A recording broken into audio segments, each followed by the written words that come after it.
성도 여러분 평안하셨습니까? 주님의 이름으로 사랑의 인사를 또 평화의 인사를 나누게 되었습니다. 사순절 보내고 있습니다. 어떻게 보내셨을까요? 이번 한 주도 예수님과 동행하시면서 여러분 마음속에 수많은 이야기들과 생각에 이 사로잡히는 상황 속에서 주님을 향한 이 마음, 주님을 향해서 시선을 옮기는 것들 여러분 어떻게 잘 지켜내셨는지, 아니 지켜내시려고 고개를 돌릴 때마다 연약한 우리를 인도하고 도우시는, 그리할 수 있도록 이끄시는 하나님의 은혜 여러분 경험하고 계신 줄로 믿습니다. 어떻습니까? 주일, 우리 안식하는 이 주일이 우리가 지키는 것이라 생각하지만 실은 안식일이 우리를 세상의 시간에 휩싸여 살던 우리의 걸음을 하나님께로 옮길 수 있도록 돕지 않습니까? 이 사순절도 그런 기간이죠. 많은 일들에 쫓기고 내몰려서 주님을 향해 바라보지 못했던 우리의 심령과 영혼의 이 중심을 주님을 향해서 다시 한번 옮겨보는, 마음을 다하고 뜻을 다하고 힘을 다해서 믿음 없음의 상황과 두려움과 절망의 상황에서 주님이 아닌 다른 곳을 바라보던 우리 시선을 다시금 주님께로 돌릴 수 있는, 다시금 주님께로 향할 수 있는 주님의 초대의 계절이 바로 저는 이 사순절이라고 믿습니다. 이제 남은 사순절 기간이 얼마 되지 않죠. 부활의 그 절기를 맞이할 때까지 여러분 주님을 향해서 더욱더 애를 쓰시고 마음으로 옮기시고 하나님의 그 초대에 응답하시기를 바랍니다. 네, 오늘은 우리 35일차 맥체인 35일차 말씀에 관한 가이드를 또 함께 나누도록 하겠습니다. 토요일 오늘까지 읽으신 말씀인데요, 오늘 아침에 여러분이 읽으셨던 것들입니다. 어떻습니까? 오늘 이 본문, 그러니까 창세기 38장, 마가복음 8장, 욥기 4장, 로마서 8장 말씀 읽으셨을 터인데, 이 주제가 혹은 이 본문의 말씀들 안에서 어떤 하나님의 음성을 여러분 들으셨는지 궁금하네요. 저는 이 본문 말씀 전체를 통해서 믿는 자, 그러니까 하나님의 성도, 주님을 믿고 따르는 이들에게 내적으로 외적으로 힘들고 어려운 상황들이 다가오지만 그때마다 성삼위 되시는 성부 성자 성령 하나님께서 우리가 생각하지 못하고 우리가 미처 알지 못하는 그런 방식으로 우리의 삶 가운데 개입하시고 역사하신다라는 것, 이것이 오늘 이 본문 말씀 전체의 교훈, 그리고 우리에게 주시는 이 용기, 위로, 이런 것이 아닌가 싶습니다. 그래서 저는 오늘 이 말씀의 전체 주제를 만약에 한 단어로 이렇게 요약하라고 그러면 상황이 뒤집어지는 것, 역전하는 것, 뭐 이런 것으로 좀 한번 주제를 잡아봤으면 해요. 각각의 말씀들을 이 네 권의 책을 한번 같이 좀 살펴봄으로써 어떻게 그렇게 읽어낼 수 있었는지, 또 여러분들께서 개개인이 읽으셨던 말씀에 대한 이 어떤 감동과 어떤 차이가 있는지 좀 한번 살펴보도록 하겠습니다. 먼저 창세기 38장 말씀입니다. 여러분 다 아시는 유다와 다말에 관한 이야기입니다. 성경 속에 어떻게 이런 이야기가 담겨 있을까 싶죠. 그러나 여러분, 성경은 인간의 허물과 인간의 그 감추고 싶은 것들, 치욕들, 수치 절대 가리지 않습니다. 왜냐하면 성경은 인간의 어떤 것들을 드러내려고 하는 책이 아니라 인간의 연약함에도 불구하고 구원하신 하나님 이야기를 쓰려고 하는 것이거든요. 자, 오늘 이 다말 이야기 여러분 다 아시는 본문입니다. 가나안 사람과 결혼했던 유다의 이야기입니다. 유다가 결혼을 해서 가나안 이방인과 결혼을 했죠. 그래서 어떻게 됐어요? 자녀들을 좀 얻었습니다. 그런데 어떻게 됩니까? 장자 그리고 차남 다 죽어버렸어요. 오늘 본문이 그 얘기예요. 6절부터 7절까지는 가나안 사람과 결혼했던 유다의 이야기가 나오고요. 근데 장자였던 엘이 무슨 연인지 모르지만 하나님 보시기에 악했답니다. 그래서 하나님 그를 죽였어요. 죽은 거죠. 물론 모르겠습니다. 여기서 어떤 것들이 이 유다의 장자 엘이 하나님 앞에 악한 모습으로 보였는지 우리 그건 알 수 없어요. 그러나 이 성경의 이야기에서 우리가 유념할 것이 하나 있어요. 악하다 또는 뭐 선하다, 이런 말들이요, 성경에서 쓰는 말씀들은 오늘 우리가 도덕적으로 윤리적으로 생각하는 그런 가치 기준과는 다르다는 겁니다. 하나님이 보실 때 온전한 생명의 걸음, 하나님이 보셨을 때 바르고 마땅한 걸음, 이 차이인 거거든요. 그냥 여러분, 우리는 알 수 없어요. 지금 어떤 구체적인 일들 때문에 하나님이 애를 찢었는지 모르지만 엘이 죽었습니다. 인간은 모두 죽죠. 예, 그런 측면에서 본다면 엘의 죽음은 어찌 보면 또 자연스럽게 따라오는 우리가 살아가는 이 세상에서 경험할 수밖에 없는 고통스럽고 아픈 현실일 뿐입니다. 여하튼 엘이 죽고 나서요, 그 다음에 11절 말씀 보니까 유다가 이제 자신의 그 자녀들, 남아있는 자녀들 중에서 기업을 물을 자라 그래서 이 다말에게 남편으로 줘야 되는데, 보니까 지금 오난이라고 하는 차남도 죽었어요. 예. 그래서 이제 나머지 이제 누가 남았냐면 셀라가 남았는데, 나이가 어립니다. 나이가 어리다는 것은 사실은 이 유다의 핑계죠. 예, 이스라엘에서는 만 12세만 넘으면 성년식을 거하고 성년이 되거든요. 그러니까 지금 여기서 뭐라고 말하죠? 11절 보니까 셀라도 그 형들과 같이 죽을까 염려했음이라. 그러니까 또 결혼을 시켰다가, 다말과 혼인을 시켰다가 남아있는 삼남까지도 죽을까 싶어서 유다가 지금 꾀를 썼어요. 그래서 다말에게 뭐라고 합니까? 셀라를 주지 않고 셀라가 장성할 때까지 기다려라. 이렇게 해서 시간을 좀 번 거죠. 자, 그 다음 13절에서 15절 이 이후부터 며느리 다말의 꾀가 이제 여기서 이제 드러납니다. 기업을 물어야 된다는 것이죠. 여러분, 여기서 우리가 좀 생각해 볼 것은, 이게 좀 윤리적인 차원에서 문화적인 차원의 어떤 상황과 성경 텍스트적인 상황을 고려하지 않고 어떻게 이럴 수가 있느냐 하시면 안 돼요. 이 자손을 계속 이어가야 되는 것은 이스라엘 백성들은 굉장히 중요한 것이었거든요. 그들의 그 어떤 민족적인 유목민이라고 하는 이런 특수한 상황도 있지만, 신앙적으로도요, 자손을 잉태하고 자녀를 낳아야만 그들의 씨가 영원토록 이 땅 가운데 하나님께 버려지지 않았다라는 믿음이 있었단 말이에요. 그리고 또 하나, 레위기 이후에 하나님께서 이스라엘 백성과 맺으셨던 언약에서요, 특별히 여인들에 관한 이야기, 여기 기업 물을 자를 만들었던 이런 제도 같은 거요. 어떻게 여인에게 저럴 수 있느냐, 그게 아니라 사실은 이 결혼한 여인이 이혼해서 내쳐지게 되면 어떻게 됩니까? 그가 어떻게 살겠습니까? 그를 그 기업에서, 그 가정에서, 그 가업에서 지켜주고 보호해 주기 위한 그런 수단이기도 한 거였어요. 그런 측면에서 이해하시면 좋을 것 같아요. 자, 그래서 이 다말이 어떻게든 그러니까 이 유다에 남아있는 그 마지막 삼남과 이제 혼인을 하고 기업을 이어가야 될 터인데, 형의 그 장남의 씨를 이어가야 될 터인데 되지 않아요. 유다가 그걸 지금 방해하고 있어요. 그러니까 이제 다말이 꾀를 냈습니다. 그래서 13절 15절 이후에는 다말이 창녀처럼 분장을 하고 이 유다를 만나게 되죠.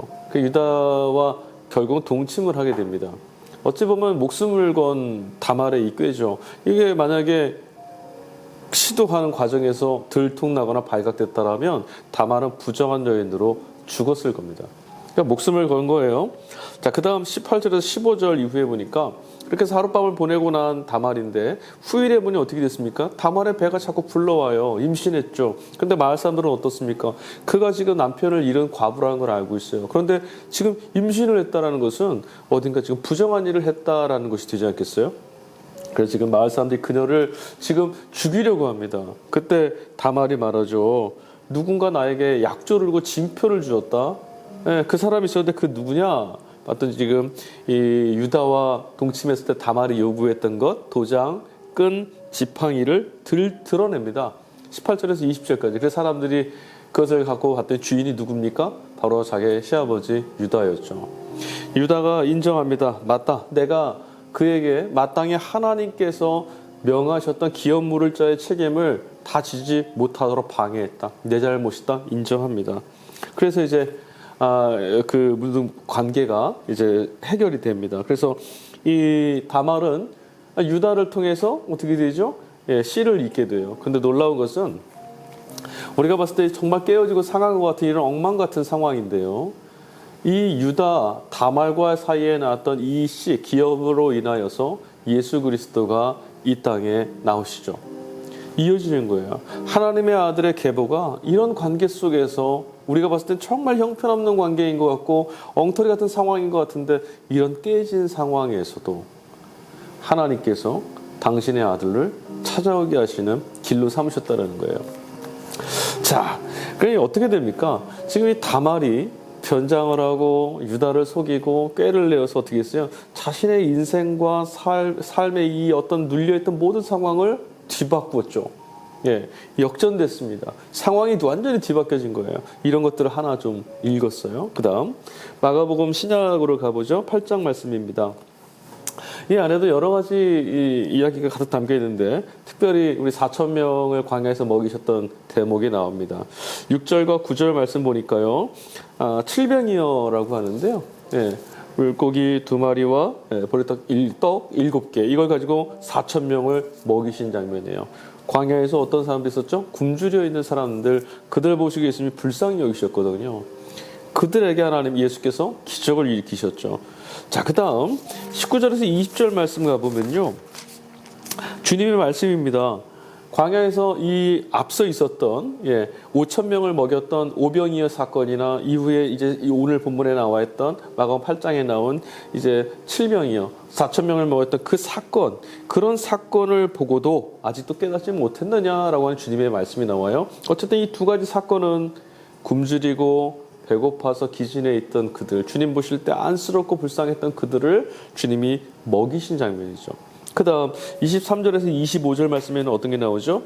보지 못하였던 맹인을 예수님께서 고쳐주시는 장면이 나옵니다. 눈에다 침을 바르고 안수해 주셨고 그래서 눈을 뜨게 하셨고 보게 하셨죠. 그 다음 29절 32절 1절로 넘어가 보면 그 다음에 어떤 게 나오죠? 가이사랴 빌립보에서 우리가 알고 있는 그 베드로의 놀라운 신앙의 고백의 장면이 나타나죠. 예수님께서 말씀하셨어요. 너희는 나를 누구나 하느냐? 어떻게 생각하느냐? 사람들은 말했습니다. 예수님을 보고요. 엘리야다, 세례 요한이다, 선지자의 한 사람이다 칭송했어요. 그런 자리, 사람들로부터 칭송을 받는 그런 자리에서 예수님이 질문하셨어요. 너희는 나를 누구라 생각하느냐? 베드로가 말했죠. 하나님의 아들이십니다. 그리스도이십니다. 그리고 뒤이어서 예수님께서 그 다음 무슨 말씀을 하셨냐면 십자가에 달려 죽으실 순환의 이야기를 해주세요. 지금 사람들이 열광했던 장면들과 예수님이 바라봤던 장면들과 예수님께서 해주시는 말씀은 완전히 정반대의 상황이죠. 사람들은 이 땅을 구원할 그리스도, 자신의 이 유대민족을 구원할 메시아에 대한 열망에 가득 차 있는데 예수님은 십자가에 죽으실 것이다. 하나님의 구원의 방식에 관한 말씀을 하세요. 자, 그 다음 34절, 35절 말씀 보면 예수님이 말씀하시는 대목인데 누구든지 나를 따라오려거든 하는 제자도에 관한 주님의 말씀이십니다. 뭐라고 하셨어요? 나를 따르려면 십자가를 짊어지고 와야 된다. 예수님을 따르려면 우리는 뭔가 주님을 따라 하나님께서 이 땅 가운데 살아가는 우리의 무거운 짐을 벗게 해주시려고 하시는 그 길을 따라가려고 했는데 예수님 뭐라 하시냐면 십자가를 짊어져라. 그 다음 누구든지 목숨을 구하려고 한다면 죽어야 한다. 예, 자기 목숨과 바꿔야 된다. 자기 목숨을 잃어야만 구원할 수 있다. 정반대의 상황이 또 우리에게 대비적으로 보여집니다. 38절 마지막은 어떻습니까? 음란하고 죄 많은 세대 가운데서 주님을 부끄럽게 여기는 자는 그때에 영광 가운데 아버지께서 영광 가운데 자신을 부르실 그 종말의 때에 하나님도 또 그 사람을 부끄럽게 만드실 거다. 반대의 사건 상황이죠. 예, 전혀 다른 상황으로 뒤바뀌는 모습들을 보여줍니다. 자, 그 다음 이제 구약 본문 또 보시죠. 욥기서 4장 말씀이에요. 욥기서 4장 말씀, 이제 욥의 친구 엘리바스가 첫 번째 하는 이 말입니다. 이 본문의 말씀은요. 욥기서 전체가 그랬지만 욥의 친구들의 말들은 틀린 말은 하나도 없어요. 그런데 그 말들이 참 날카롭고 매섭죠. 들어야 하는 고통 가운데 있는 친구, 그의 상황, 그의 삶, 그의 그 아픔의 자리에 대한 공감이 전혀 없거든요. 하나님은 공감하시는 분이시고 하나님은 정죄하고 심판하시는 분이 아니라 구원하시는 분인데 친구들은 그걸 몰랐어요. 여하튼 오늘 욥기서 4장 말씀만 보면 지금 엘리바스의 이야기로 가득 차 있거든요. 마지막 절까지. 그런데 이 엘리바스의 이야기 전체는 뭐냐면 평가입니다. 3절과 7절 말씀까지 보면은 엘리바스가 말해요. 괜시리 넘어지고 상하는 사람이 어디 있겠느냐? 뭔가 이유가 있을 것이다. 이렇게 말하는 것이죠. 17절, 20절 마지막까지 또 어떤 말입니까? 하나님 앞에서 인간은 어떤 존재냐? 한낱 먼지같이 정말 덧없는 인생이 아니더냐? 이렇게 말해요. 근데 여러분, 이 욥기서 4장 전체의 말을 가만히 듣고 있는 자가 누굴까요? 욥이죠. 욥은 이 말을, 친구의 말, 이 매섭고 모진 말이지만 이 말을 하나씩 들으면서 오히려 이 이후에 이제 대화를 할 수 있게 되는 구실이 되지만 자기 자신에 대해서 다시 돌아보게 됐죠. 자기 자신을 반추해 볼 수 있는 시간이 됐을 겁니다. 물론 그것이 인정할 수 있는 것이냐 아닌 것이냐는 둘째 치고요. 지금 이 말을 듣고 내 인생과 나의 살아옴의 길이 어땠는가 돌아볼 수 있었다는 거예요. 여러분, 우리는 어떻습니까? 우리가 지나온 시간, 우리가 걸어왔던 길들을 돌아볼 수 있는 그런 시간이 있습니까? 우리는 내 인생과 삶이 언제나 옳다고 생각합니까? 아니면 언제나 망하고 깨어졌다고만 생각합니까? 아니, 지금 내가 정말 어떤 길을 걷고 있는지 돌아볼 수 있는 시간, 그럴 수 있는 음성 여러분 듣고 계신가요? 자, 욥은 지금 엘리바스의 그 말을 통해서 자기 자신을 돌아볼 기회로 삼고 있어요. 자, 그 다음 신약 로마서 8장 말씀을 좀 보죠. 로마서 8장 말씀에는 바울의 이 성령의 법, 죄와 사망에서 구원하신 하나님의 구원의 은총에 관한 것들을 설명하고 있는데 성령께서 하시는 일들을 소개하고 있습니다. 1절과 2절에는 뭐라 말합니까? 죄와 사망에서 해방시켜 주시는 것이 성령의 법이죠. 그 다음 5절과 9절에는요. 육신으로는 육신의 일을 생각하고 육신을 따라가게 해야 되는데 하나님의 영이 우리 가운데 계시면 어떻게 됩니까? 하나님과 원수되었던 우리를 하나님의 자녀, 그리스도의 사람 되게 하신다. 이것이 성령의 하시는 역사다라고 소개하고 있어요. 그 다음 11절 뭐라고 말하죠? 부활에 관한 말씀인데 죽은 자 가운데서 예수를 죽은 자 가운데서 살려내셨던 것처럼 우리도 그 영으로 우리를 살려내실 것이다. 부활에 관한 소망의 역사도 바로 하나님의 거룩하신 영인 성령의 역사라는 것. 그 다음 14절 16절 이제 우리가 어떻게 됐습니까? 종이 아닌, 두려워하는 종이 아니라 양자의 영을 받아서 하나님의 자녀가 되었다. 성령께서 우리가 하나님의 자녀가 되었음을 입증하시는 분이시죠. 예, 바로 그것. 그 다음에 26절, 28절. 우리의 연약함. 여러분, 우리가 생각하고 우리가 또 바라보고 있는 것들 아무리 반성을 하고 우리가 또 익숙하게 또 말씀을 읽고 배워서 우리 시선과 어떤 사유 이것을 이전에 했던 걸음에서 옮겨놨다 하더라도 여전히 우리는 연약하거든요. 자기 자신의 이익을 구하고 하나님이 원하시는 뜻이 아니라 내가 바라는 것들을 향해서 시선을 고정시키는 그런 연약한 존재라는 거죠. 마땅히 구해야 될 것이 무엇인지 잘 몰라요. 그래서 이것이 옳은 것 같고 이것이 아닌 것 같고 늘 자기의 생각에 사로잡혀 사는데 어떻게 해요? 성령께서 말할 수 없는 탄식으로 우리 가운데서 하나님의 뜻대로 우리를 위해서 간구해 주신다. 그러니 우리가 염려할 필요가 하나도 없죠. 우리는 그냥 주님 앞에 기도하면 됩니다. 하나님을 나의 삶 가운데 초대하는 그 기도의 자리에 있기만 하면 되죠. 자, 그 다음에 또 무슨 말씀이 있습니까? 33절에서 34절 말씀 보니까 굉장히 유명한 말씀이죠. 누가 우리를 하나님의 사랑에서 끊을 수가 있겠느냐 이런 말씀이 나와요. 누가 우리를 고발하고 정죄할 수 있느냐? 아무도 그럴 수 없다라는 거죠. 하나님이 우리를 구원하셨고 그가 당신의 아들의 생명을 통해서 우리를 붙잡고 계시는 그 사랑을 포기하지 않으신다는 거예요. 누구도 하나님이 그리하셨으니 누구도 이 관계를 방해하고 끊을 수 없다. 여러분, 이 전체의 말씀, 로마서 전체의 말씀 우리에게 주시는 그 메시지가 뭡니까? 상황이 이런 상황이 있던 아무리 힘들고 깨어진 상황에 있다 하더라도 하나님께서 우리를 붙들고 계시니 이 상황이 절대로 하나님과 사이를 끊어놓는 관계까지 우리를 몰아서지 못하는, 망하지 못한다는 거예요. 못하는 거예요. 하나님이 지켜주신다. 자, 오늘 맥체인 성경에서 읽었던 우리 같이 읽은 창세기 38장, 마가복음 8장, 욥기서 4장, 로마서 8장 전체가 무엇을 말합니까?